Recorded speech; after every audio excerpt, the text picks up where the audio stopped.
우리가 몸담고 있는 이 교회는 매우 중요합니다. 두 가지 때문인데요. 첫 번째는 이 교회가 하나님의 핏값을 주고 샀기 때문에 그렇습니다. 하나님께서 성경을 보면은 세상은 말씀으로 창조하셨고 인간은 하나님의 손으로 만드셨지만은 창세기 20장, 사도행전 20장 28절에 하나님이 자기 피로 사신 교회라고 했습니다. 하나님께서 독생자 예수 그리스도의 핏값을 주고 이 교회를 세우셨다는 것이지요. 세상 만물도 중요하고 우리 개개인도 중요하지만은 성경을 보면은 그보다 교회가 훨씬 더 중요하다는 것을 우리가 알 수가 있습니다. 교회가 중요한 두 번째 이유는 교회의 역할 때문에 그렇습니다.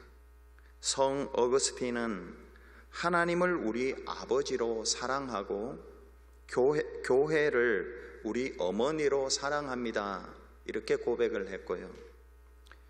한 1300년이 지나서 종교개혁가 존 칼빈은 하나님이 아버지인 사람에게 교회는 어머니가 되신다 이렇게 또 말했습니다. 어머니가 자식을 낳고 또 그 자식이 사람 되도록 희생하고 헌신하면서 양육하듯이 교회는 죄인을 구원하여 하나님의 백성이 되게 하고 예수 그리스도의 제자가 되게 하고 성령의 전이 되도록 힘써 양육하기 때문에 교회의 역할 때문에 교회는 너무나 중요합니다. 그런데 작금을 볼 때에 한국 교회나 이민교회를 보면 건강한 교회들이 혹더러 있지만은 교회마다 모두 몸살을 하고 있습니다. 갈등과 분열 가운데 있고 세속화되어 있고 약화되어 가고 있습니다. 어머니로서의 독특하고 고귀한 역할, 자식을 낳고 양육하는 이러한 역할을 감당하는 그런 교회들이 그렇게 많지가 않은 것 같습니다. 그 이유에 대해서 기독교 학교 교육연구소 박상진 교수는 한국 교회의 가장 큰 심각한 위기는 다음 세대에게 신앙을 전수하지 못하는 신앙 대익기 단절 때문이라고 원인을 분석하고 강조합니다. 한국 교회가 아주 급성장했습니다마는 다음 세대에게 신앙을 물려주지 못하기 때문에 침체도 그만큼 빠르다는 것입니다. 그러면 신앙 대익기는 왜 실패를 하였는가? 기독교 학교 교육연구소는 2017년에 212개의 교회의 담임 목사, 교역자, 주일학교 교사 등 350명을 설문조사를 했습니다. 그 결과 신앙의 대익기의 첫 번째 실패 요인은 가정의 신앙교육의 부재라는 것입니다. 두 번째는 부모님들의 세속적인 자녀 교육관 때문입니다. 세 번째는 부모의 신앙이 저하되었기 때문이라는 것입니다. 교회의 쇠락, 교회의 감퇴, 이것이 교회 자체에 있기보다 가정에 있다는 것입니다. 그래서 박상진 교수는 교회의 건강한 성장을 위해서 자녀 신앙 교육의 무게중심을 주일학교에서 가정으로, 주일학교 교사에서 부모로 옮기고 부모가 이 역할을 신앙의 교육, 신앙의 대익기 역할을 잘 감당할 수 있도록 교회에서는 부모를 위한 평생 교육 과정을 실행해야 한다고 대안을 제시합니다. 교회를 살리기 위해서는 가정을 신앙 위에 살리고 바탕 위에 세워야 한다는 것입니다. 구약 성경이 그것을 진작에 말씀하고 있습니다. 하나님께서 이스라엘 백성들을 출애굽시키고 가나안 광야의 위험한 땅을 거쳐서 마침내 가나안 땅에 들어가게 하셨습니다. 거기서 1대, 2대, 3대 대를 이어 복받고 살기 위해서 하나님은 여리고성 같은 강한 성을 지어주지 않으셨습니다. 말과 병거, 최첨단 무기도 주시지 않으셨습니다. 잘되게 해주는 것은 내 손에 달려있다. 그러니까 나를 잘 섬겨라. 하나님의 말씀, 쉐마라는 쉐마 교육의 지침을 주셨습니다. 하나님께서 구약 백성들에게 주신 이 쉐마 교육은 구약 성경의 세 부분에 나와 있습니다. 이 교육을 잘하면 하나님께서 당대뿐만이 아니라 후대에도 잘되게 해주시겠다는 것입니다.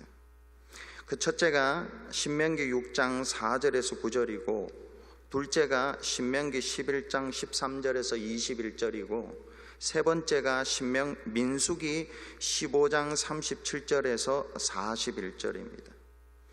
이 세 군데 특징을 요약하면, 첫 번째는 부모가 먼저 하나님을 사랑하고 그리고 자녀들에게 가르치라는 것입니다. 두 번째는 그렇게 할 때 하나님이 복 주시고, 그렇지 않을 때는 저주가 내린다는 것을 말씀합니다. 세 번째는 하나님을 잘 사랑할 수 있는 것. 하나님 사랑은 말씀에 순종하는 거 아닙니까? 부모님 사랑은 부모님의 말씀 잘 듣는 것처럼 하나님의 말씀대로 살기 위하여 어떻게 하는 것인가, 그것을 민수기 15장에서 가르치고 있습니다. 첫 번째 쉐마의 첫 부분이 신명기 6장 4절에서 5절입니다. 이스라엘아 들으라, 우리 하나님 여호와는 오직 유일한 여호와이시니 너는 마음을 다하고 뜻을 다하고 힘을 다하여 내 하나님 여호와를 사랑하라. 이스라엘아 들으라 하지만은요, 히브리어 원어 성경에는 들으라 이스라엘, 쉐마 이스라엘이라고 합니다. 들으라는 것입니다. 보라고 하지 않습니다. 먼저 들으라는 것입니다. 여호와 하나님만이 살아계신 참 하나님, 하나님만이, 여호와 하나님만이 살아계셔서 우리를 도울 수 있고 우리를 이끌어 줄 수 있다는 것, 이 하나님을 사랑하라고, 마음을 다해 힘을 다해 뜻을 다해 이 하나님을 사랑하라고 보는 게 아니라 들으라는 것입니다. 성도가, 사람이 생명을 얻고 풍성한 삶을 살기 위해서는 성경은 보는 것을 먼저 권하지 않습니다. 눈 감고 들으라고 합니다. 들으라. 하나님이 살려줄 수 있다. 하나님 사랑하면 살 수 있다. 하나님 사랑하면 풍성하게 살 수 있다. 그걸 들려주는 것입니다. 요즘 청소년들이 소셜 네트워크 시스템 이런 것들 가지고, SNS를 가지고 자해의 방법, 어떻게 하면 몸을 해치는가, 자살의 방법, 이런 것들을 인증샷해서 올려놓고 그것을 서로 봅니다. 그리고 그걸 따라합니다. 이걸 정부도 통제할 수가 없다고 합니다. 부모는 더더욱 통제할 수가 없습니다. 그냥 자기 방에 가서 문 닫고 핸드폰 가지고 인터넷을 통해서 그런 것들을 보는데 어떻게 통제가 됩니까? 이런 자녀들을 살리는 길은 하지 마라고 하는 말을 넘어서 부모님들이 집에서 하나님을 사랑하라, 그게 사는 길이다, 그게 사는 길이라고 부모가 믿음을 가지고 그걸 이야기를 해 주어야 됩니다. 이게 쉐마입니다. 이 쉐마. 그러면 성령님이 역사하세요. 하나님을 믿고 살아야 되는구나. 둘째는 이런 교육을 누가, 그리고 어디서, 그리고 어떻게 해야 하는가. 이게 신명기 6장 6절 7절에 이렇게 기록합니다. 오늘 내가 네게 명하는 이 말씀을 너는 마음에 새기고 네 자녀에게 부지런히 가르치며 집에 앉았을 때에든지 길을 갈 때에든지 누워 있을 때에든지 일어날 때에든지 이 말씀을 강론할 것이며 오늘 내가 네게 명하는 이 말씀을 너는 마음에 새기고, 이 말은 부모에게 하는 말입니다. 부모가 먼저 하나님을 사랑해라, 하나님을 믿고 살아라, 하나님이 도와주신다. 이걸 마음에, 이렇게 마음이라는 것은, 성경에서 마음이라는 것은 지, 정, 의, 이 세 가지를 합친 것입니다. 지적으로도 알고 마음으로도 감동받고 의지에도 새겨서 하나님 사랑하고 하나님 의지하고 하나님 말씀대로 행하는 것을 부모가 먼저 새기라는 것입니다. 마음에 새기고 네 자녀에게 부지런히 가르치며, 방법을 이야기합니다. 부지런히 가르치라. 그리고 7절 끝에 보면은 강론하라. 이 두 가지가 방법인데요, 부지런히 가르치라는 것은 특정한 때에 특정한 주제를 가지고 특별한 방법으로 날카롭게 마음에 새겨 들어가는 것을 말합니다. 예를 들어 신학적으로 신론이면 신론, 교회론이면 교회론, 하나님에 대해서, 성령에 대해서 이런 것들을 특별한 주제를 정해서 특별한 시간에 특별한 사람들을 불러서 이렇게 가르치는 것입니다. 이게 부지런히 가르치라는 의미입니다. 그리고 마지막에 강론할 것이며, 이것은 길을 늘 평범한 때에 가르치는 것입니다. 자녀들에게 이렇게 하라는 것입니다. 뿐만 아니라 장소와 시간이 또 나옵니다. 집에 앉았을 때에든지 길을 갈 때에든지 하나님 사랑하고 하나님 말씀대로 살면 생명을 얻고 풍성하게 된다. 이것을 집안에서 하는 거예요. 길을 갈 때, 길이라는 것 집 밖에서도 하라는 것입니다. 집 안과 집 밖에서 공간입니다. 장소. 시간은 집에 앉았을 때에든지, 집에 앉았을 때라는 것은 휴식할 때를 말합니다. 쉴 때. 길을 갈 때, 길 갈 때라는 것은 일할 때를 말합니다. 그러니까 집 안에서나 집 밖에서나 쉴 때나 일할 때나 언제나 자녀들에게 하나님 믿고 살아라고, 하나님이 도와주신다. 이분만이 우리의 생명을 얻고 풍성하게 살 수 있게 해주시는 분이다. 너 지혜를 의지하지 말고, 너 경험도 의지하지 말고 하나님 의지하면 그렇게 살 수 있다는 것을 부모들이 집과 집 밖에서 쉴 때나 일할 때나 언제 어디서나 하라는 것입니다. 누워 있을 때나 일어날 때에든지, 이거는 이스라엘은 우리와 다르게 하루의 시작이 저녁이지 않습니까? 저녁이 시작이고 아침이 마침입니다. 하루에 시작할 때에도 하나님 의지하고 살아라. 하루를 마칠 때에도 하나님 의지하고 살아라. 하나님이 도와주신다. 이거를 자녀들에게 가르치는 것입니다. 열심히 공부해라, 열심히 노력해라, 이것도 맞습니다. 그런데 그것이 열매 맺기 위해서는 하나님이 도와주셔야 되지 않습니까? 근데 그걸 누웠을 때에든지 일어날 때에든지 하루를 시작할 때, 하루를 마칠 때 가르치라는 것입니다. 8절 9절을 보겠습니다. 너는 또 그것을 네 손목에 매어 기호를 삼으며 네 미간에 붙여 표를 삼고 또 내 집 문설주와 바깥문에 기록할지니라 했습니다. 너는 또 그것을이라는 것은 하나님 믿고 살면 살 수 있다, 세상에서 승리할 수 있다, 실패해도 다시 일어날 수 있다, 너 잘 될 수 있다, 이런 말 아닙니까? 이런 말을 네 손목에 매어 기호를 삼으라는 것입니다. 손목에 매어 기호를 삼는 것은요, 하나님의 말씀을 친밀하게 가지고 있으라는, 지와 정과 이 손에 하나님을 의지하고 살으라고 손목에 맨다는 것은 그런 의미입니다. 미간에 붙여 표를 삼는 것은 이 두 눈 사이의 여기입니다. 유대인들 보면 여기 상자가 있지 않습니까? 이 상자 속에 하나님 믿고 살으라는 것이. 근데 이것이 그 사람이 누구의 소유인지 그것을 나타낸다고 합니다. 고대 노예는 이 미간에 상전의 인을 찍는다고 합니다. 찍어서 누구의 김씨를 찍어 놓으면 김씨의 주인이라는 것이죠.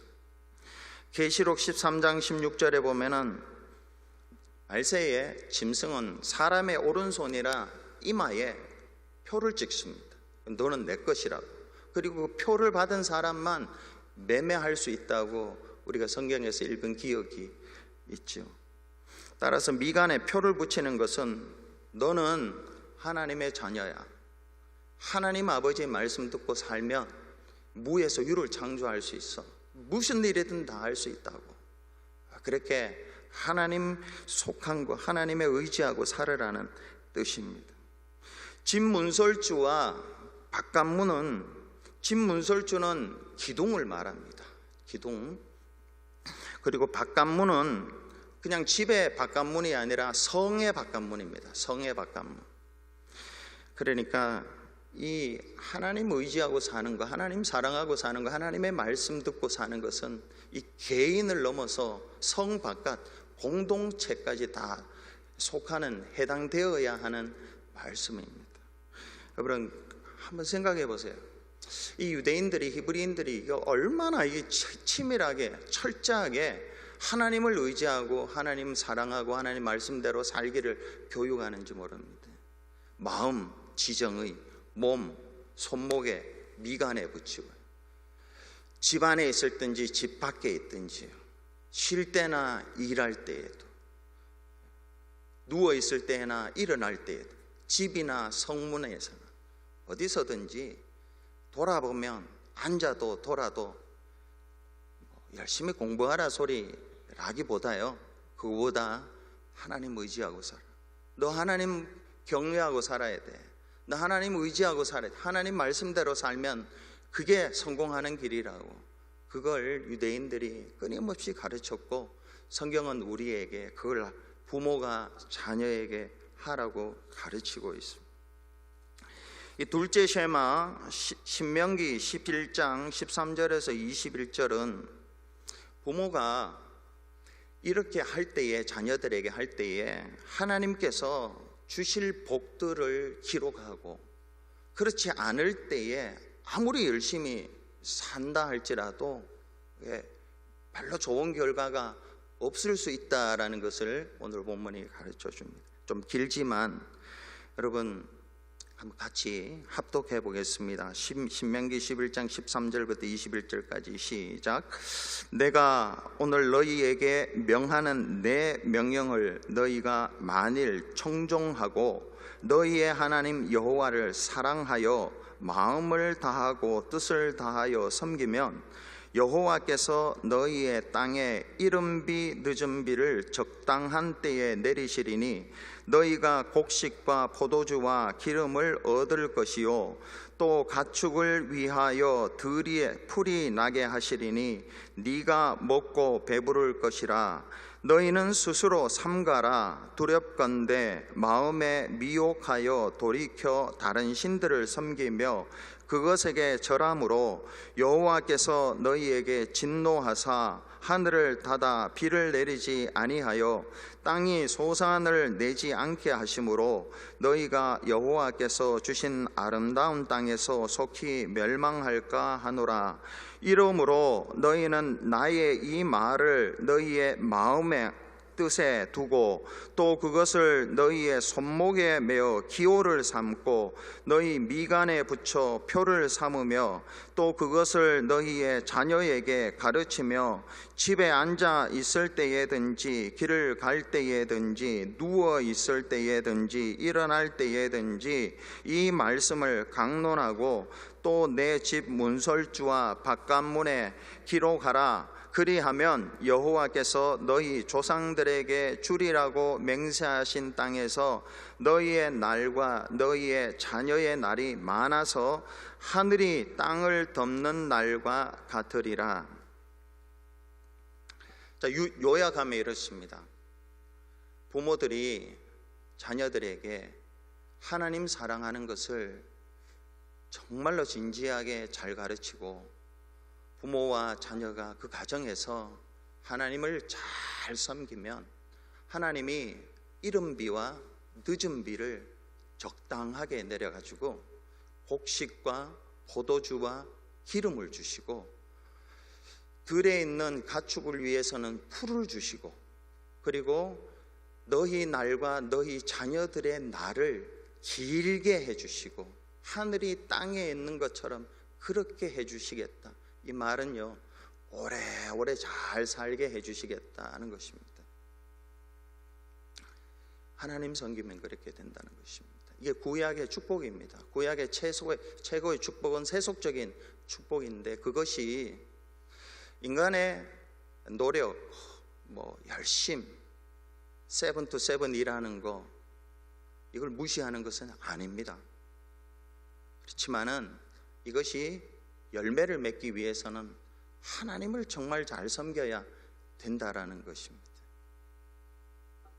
세 번째 쉐마는 민수기 15장 37절에서 41절입니다. 이게 또 같이 한번 읽어보겠습니다. 시작. 여호와께서 모세에게 말씀하여 이르시되 이스라엘 자손에게 명령하여 대대로 그들의 옷단 귀에 술을 만들고 청색끈을 그 귀에 술에 더하라. 이 술은 너희가 보고 여호와의 모든 계명을 기억하여 준행하고 너희를 방종하게 하는 자신의 마음과 눈의 욕심을 따라 음행하지 않게 하기 위함이라. 그리하여 너희가 내 모든 계명을 기억하고 행하면 너희의 하나님 여호와 앞에 거룩하리라. 나는 여호와 너희 하나님이라. 나는 너희의 하나님이 되려고 너희를 애굽 땅에서 인도해 내었느니라. 나는 여호와 너희의 하나님이니라. 하나님이요, 이스라엘 백성들을 구원해 주셨죠. 출애굽에서 구원해 주셨는데, 그 구원해 주신 목적이 하나님 말씀대로 살으라는 것입니다. 이게 거룩입니다. 거룩. 이게 거룩할 때 하나님께서 이 땅에 있는 모든 복들을 주신다는 것입니다. 그러니까 이 땅에서 잘 되기 위하여 하나님 믿는 게 아니에요. 그거는 부산물로 주시는 거예요. 생명을 장수하게 하고, 경제적으로 부유하게 하고, 사회적으로 경제적으로 지위가 높아지고 이런 것들은 하나님이 주시는 것들이에요. 어떻게 할 때요? 우리가 하나님을 믿고 하나님의 말씀대로 순종하고 거룩하게 살 때에 하나님이 그것을 주세요. 근데 이렇게 하기 위하여 오늘 민수기 15장 37절에서 41절은 옷단술의 귀에 청색끈을 다르라고 합니다. 여러분, 유대인들 보면은 뒤에 끈이 줄줄 달려 있는 것이 있습니다. 이 끈이 뭐냐 하면, 이 끈 보면서 네 마음의 정욕대로, 이 눈의 정욕대로 살지 말고 하나님의 말씀대로 살아라. 하나님의 말씀을 지키고 자녀들에게 가르치면 그 인생 하나님 내가 책임질게, 하나님이 책임져 주신다는 것입니다. 그걸 이야기하고 있습니다. 자, 오늘 본문을 잠시 말씀을 드리고 말씀을 마치겠습니다. 사무엘상 2장 12절에서 26절의 본문에는 세상적으로 남과 비교해 볼 때 사회, 경제, 종교적으로 아주 출발이 좋은 가정, 아버지와 아들이 있었습니다. 그런데 하나님을 사랑하지 않고 하나님의 말씀대로 살지 않았을 때에 우리나라 말로 용두사미가 되는, 시작은 좋았는데 끝이 안 좋은 이런 이야기가 나오고요. 시작은 너무 안 좋았습니다. 미미했습니다. 사회, 경제, 종교적으로 너무 약했습니다. 근데 그 속에서 하늘을 바라보면서 하나님을 의지하고 살았더니 예수님의 비유와 같이 겨자씨 비유, 누룩 비유와 같은 그런 가정의 이야기가 오늘 본문의 이야기, 두 가정이 나옵니다. 이걸 보면서 하나님이 저와 여러분에게 정말 하나님 의지하고 살아라. 우리의 지와 정과 의지, 우리의 안과 박, 모든 삶에서 하나님 의지하고 살아라. 세상적인 교육 방법, 세상적인 처세술을 가르치지 말고 하나님 의지하고 살면 된다라는 것을 우리에게 가르쳐 주고요. 그렇게 해서 교회를 바르게 세워가라. 가정에서는 부모가 하나님을 믿지 않고 하나님을 가르치는 일이 없으면서 어떻게 교회가 어머니의 역할을 잘 감당할 수 있는가, 그 이야기입니다. 제사장 엘리의 가정 이야기입니다. 사사시대 말기에 제사장이었던 엘리에게 두 아들이 있었습니다. 그들의 이름은 홈리와 비느하스였습니다. 이들의 직업은 아버지가 제사장이었기 때문에 아들도 제사장이었습니다. 그런데 이들을 소개하는데 오늘 본문 2장 12절은 이렇게 소개합니다. 12절을 보겠습니다. 엘리의 아들들은 행실이 나빠 여호와를 알지 못하더라. 엘리가 제사장입니다. 저같이 목사입니다. 목사의 아들들은 행실이 나빠 여호와를 알지 못하더라. 행실이 나쁘다는 것은요, 가정과 공동체의 질서를 다 무너뜨리는 것입니다. 하나님 나라를 무너지게 하는, 공동 번역에 보면은 망난이라고 이렇게 기록하고 있습니다. 또한 그들은 여호와를 알지 못하더라. 이 넌센스 아닙니까? 아니, 여호와의 제사장이 여호와를 알지 못할 수가 있습니까? 목사가 하나님을 모른다니요, 전도사가 하나님을 모른다니요, 그 말입니다. 그런데 모른다는 의미는 지식은 있었습니다. 하나님을 알고는 있었습니다. 머리로 지식은 알고 있었지만은 그 말씀에 순종하지 않았다는 의미입니다. 그리고 하나님을 두려워하지 않았습니다. 보이지 않는다고 하나님을 두려워하지 않았습니다. 이런 자들이 어떻게 제사장이 되죠? 저런 사람이 어떻게 목사가 되었냐? 뭐 이런 질문이 나올 수가 있죠. 그들이 하나님을 사랑하여 헌신해서도 아니고 하나님께서 불러주신 소명 때문도 아니고요, 아버지 잘 만나가지고 아버지가 제사장 만들어 준 것입니다.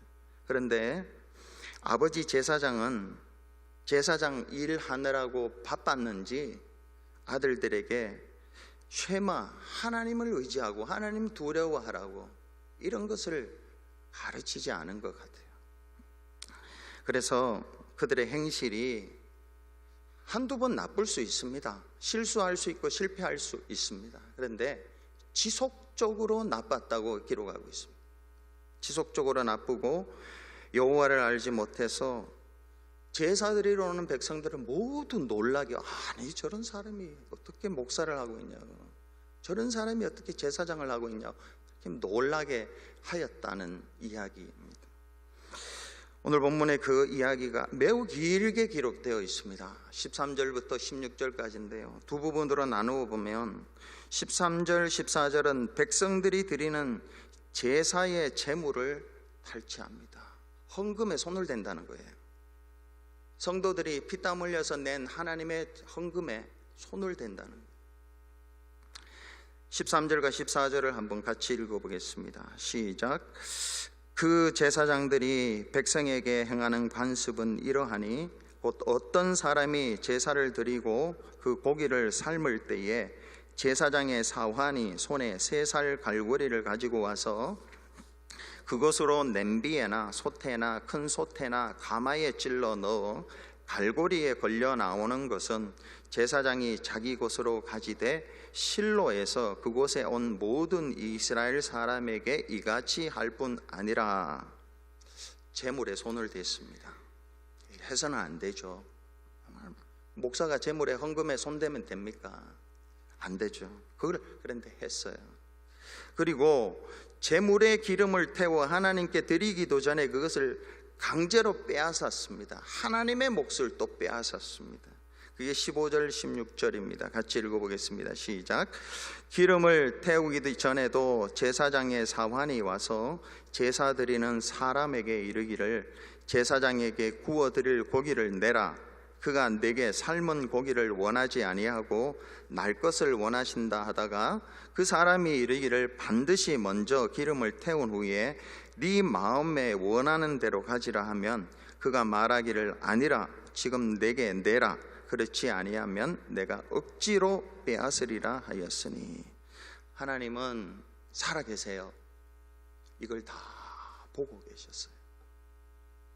그리고 이들의 죄가 있다, 크다 이렇게 말씀하지 않고요, 이들의 죄가 매우 크다 이렇게 이야기합니다. 17절에 이 소년들의 죄가 여호와 앞에 심히 크면 그들이 여호와의 제사를 멸시함이었더라. 여러분, 제사장이죠.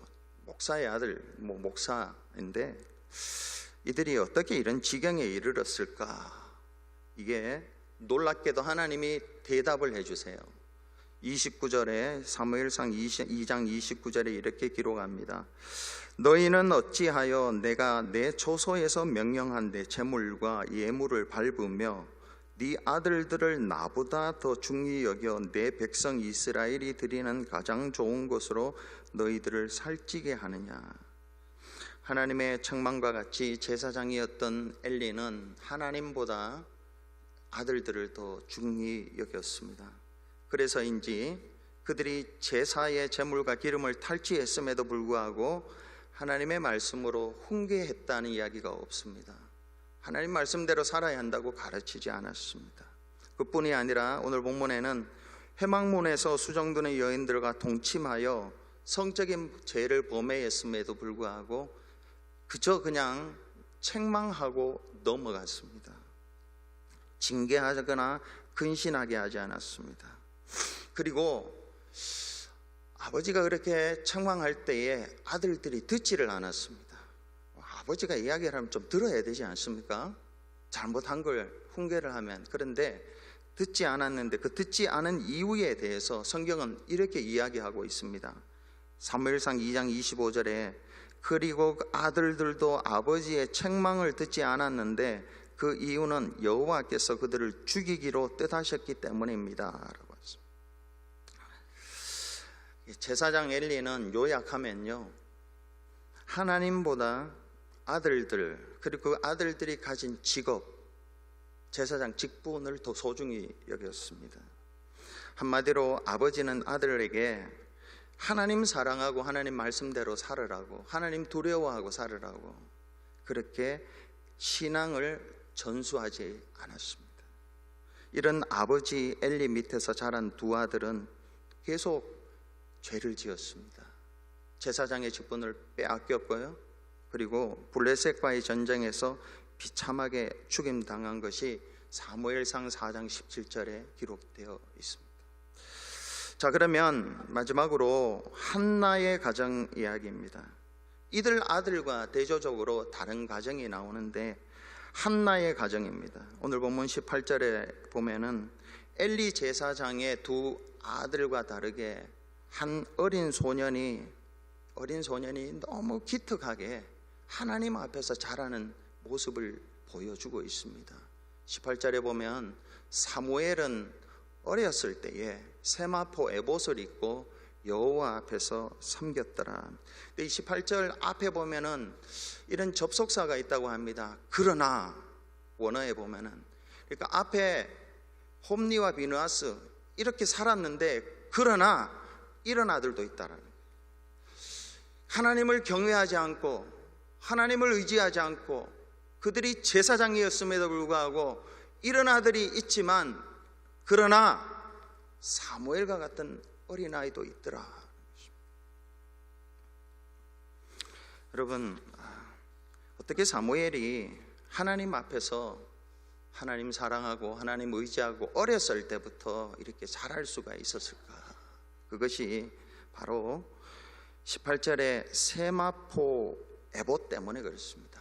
세마포 에봇, 교회에서 세마포 에봇 옷을 입혔습니다. 그런데 정작 제사장이었던 홈리와 비나스는 세마포 에봇 입었다는 기록이 없습니다. 그런데 이 어린 사무엘은 어려서부터 이 사병 저도 이제 군대를 갔습니다만 군대 가면은 군복을 입듯이요. 이 하나님께 바쳐진 이 어린 사무엘에게 어렸을 때부터 에봇을 입혔어요. 세마포 에봇 옷을 입혔습니다. 누가 입혔는지 모릅니다. 제사장이 입혔겠죠. 한 가지 옷을 입혔습니다. 세마포 에봇 옷을 입혔습니다. 두 번째는요, 그의 어머니가 한 일이 한 가지 있습니다. 젖을 뗄 때까지는 자기가 키웠지만 젖을 떼고 난 뒤에는 하나님께 바치겠다고 서원해서 하나님께 약속을 지키고 성전에 갖다 바치고 난 뒤에 얼마나 보고 싶었을까. 근데 참고 예배 드리러 갈 때 1년에 제 3번 아닙니까? 제사 드리러 갈 때에 그가 사무엘을 위하여 작은 겉옷을 지어다 입힌 것이었습니다. 그러니까 사무엘은 성전에서 두 가지 옷을 입고 자랐습니다. 하나는 세마포 에봇 옷을 입고 자랐고, 어머니가 해다 주는 작은 겉옷을 입고 자랐습니다. 한나가 아이를 낳지 못해서 아이 주시면 바치겠습니다. 하나님이 허락해 주셔서 약속해 주신다는 나로 바쳤을 때에 하나님이 한나에게 5남매를 더 주셨고요. 그리고 사무엘은 하나님 앞에서 자라는 위대한 인물이 되었습니다. 그게 21절에 이렇게 기록하고 있습니다. 여호와께서 한나를 돌보시사 그로 하여금 임신하여 세 아들과 두 딸을 낳게 하셨고 아이 사무엘은 여호와 앞에서 자라니라. 하나님이 좋으신 분이라는 뜻이죠. 하나님의 약속을 지키고 한 아들밖에 없는데 하나님께 드렸더니 5남매를 주셨고, 무엇보다 이 사무엘은 하나님 앞에서 자랐습니다. 거룩하게 자랐고 경건하게 자랐습니다. 하나님의 자녀로 자랐습니다. 무엇 때문인가? 말씀드린 대로 두 가지 옷을 입었습니다. 하나는 세마포 겉옷을 입었고요, 하나는 어머니가 매년 작은 겉옷을 입혀줬어요. 여러분, 이게 도대체 뭡니까? 도대체 뭡니까? 옷이라는 게 뭡니까? 군복이라는 게 뭡니까? 군복 입으면 함부로 행동을 못하죠. 군인같이 행동해야 되죠. 이와 같이 세마포 겉옷이나 작은 겉옷은 그가 하나님을 의지하고 하나님 안에서 하나님 말씀대로 살 수 있는 환경을 마련해 준 것입니다. 환경. 쉐마 교육한 것이에요. 너 하나님 뜻대로 살아야 돼. 너 하나님의 사람이야. 하나님 말씀대로 살면, 우리가 늘 자주 기도하죠. 꼬리가 되지 않고 머리가 될 수 있습니다. 될 수 있습니다. 꼬리가 되어도 자유하며 살 수 있습니다. 실패해도 하하며 살 수 있는 능력, 이게 세마포 겉옷입니다. 작은 겉옷, 쉐마 교육입니다. 쉐마 교육. 하나님을 의지하고 살면, 하나님이 그들의 마음속에 들어와 있으면 만족하기 때문에 언제 어디서든지 말이 바뀌게 되어 있고요, 기도 제목이 바뀌게 되어 있고요, 행동이 바뀌게 되어 있습니다. 그러니까 이 어머니 한나는요, 엘리는 제사장이었음에도 불구하고 아들들에게 하나님 의지하라고 하지 않고 네 직분 지키라고 이야기했습니다. 그러나 한나는요, 너 하나님 의지하고 살으라고 매번 겉옷을 입혀줘. 겉옷을. 사무엘이 어떻게 자랐습니까? 어떻게 쓰임 받았습니까? 우리는 알죠. 우리는 자녀들에게 엘리 제사장과 같이 세상에서 높은 경제적인, 사회적인, 종교적인 지위를 물려주지 못하고 풍요를 물려주지 못해도 한나와 같이 자녀를 하나님께 드리고, 하나님, 이 내 아들을 주십시오. 저는 새벽마다 우리 유치부 아이들 이름 다 불러가면서 기도합니다. 하나와 한우리, 호진이, 지혜, 은하와 성경이. 우리 최장로님 손자 태진이와 엠버도 애들 이름 다 불러가면서 기도합니다. 하나님, 이들이 어려서부터 여호와를 경외하며 살고 말씀과 기도 안에서 살고, 그래서 사무엘과 같이 느헤미야와 같이 자라게 해달라고 기도합니다. 이 작은 보옷이에요. 작은 보옷, 세마포 에보도 하나님께 드리는 거죠. 말씀대로 살고 하나님 의지하고 살고, 그럴 때에 하나님이 그들을 책임져 주시는 거죠. 가정에서 이렇게 신앙훈련 받고 교회로 와야 하지 않습니까? 그리고 이 교회가 세상에서 손가락질 받지 않고 하나님이 핏값을 주고 산 이 교회인데 존귀한 교회가 되어야 되고, 이 교회를 통하여 잃어버린 영혼들 구원해서 제자 삼는 이 일들을 해야 하지 않겠습니까? 여러분의 가정에는 쉐마 교육이 있습니까? 하나님을 의지하고 삽니까? 자녀들에게 세상적인 가치관을 가르칩니까? 세상에서 열심히 공부해서 이런 대학을 가고 이런 직업을 가져야 된다고 이거 합니까? 아니면 야, 정신 차려, 인생이 너 손에 있는 게 아니라 하나님 손에 있어, 예배하고 살아야 돼, 하나님 의지하고 살아야지, 이렇게 합니까? 이렇게 하지 않으면요, 당대에서 대익기가 끝납니다. 교회에서 일주일에 한 번 전도사와 목사에게 와서, 교역자에게, 주일 교사에게 와서 말씀 듣고 어떻게 신앙이 유지가 되고 교회가 유지가 되겠습니까? 맨날 만나는 부모님이 그 일을 하라고 성경에도 이야기하지 않습니다. 저와 여러분이 하나님 말씀을, 하나님 믿으면 성공할 수 있고, 하나님 믿으면 자유할 수 있고, 하나님 믿으면 승리할 수 있다는 믿음을 가지고 말씀을 가르쳐야죠. 목사가 말씀을 가르치고, 장로가 말씀을 가르치고, 권사가, 집사가 말씀을 가르쳐야죠. 기도해야 되고, 자녀를 위해서 그걸 해야 되지 않습니까? 하나님을 믿는 사람이 그거 하지 않고 교회에다가만 맡기고 어떻게 이 교회가 부흥을 할 수 있습니까? 교회가 대를 이어서 성장할 수가 있습니다. 당대에는 할 수 있지만 그렇지 않습니다. 저와 여러분이 하나님 의지하면요, 망한 자리에서 흥할 수 있습니다. 죽을 것도 살아날 수 있고요, 어떤 형편에서든 우리가 자유할 수 있습니다. 이것을 우리가 믿고 우리 후손들, 특별히 우리 자라나는 우리 교회 아이들, 또 집에서도 이 일들을 무던히 행해 나가서 이 교회가 부흥하게 되는, 하나님이 존귀하게 한 이 교회가 존귀하게 도 역할을 바르게 잘 할 수 있도록 그렇게 해야 할 것입니다. 기도하겠습니다.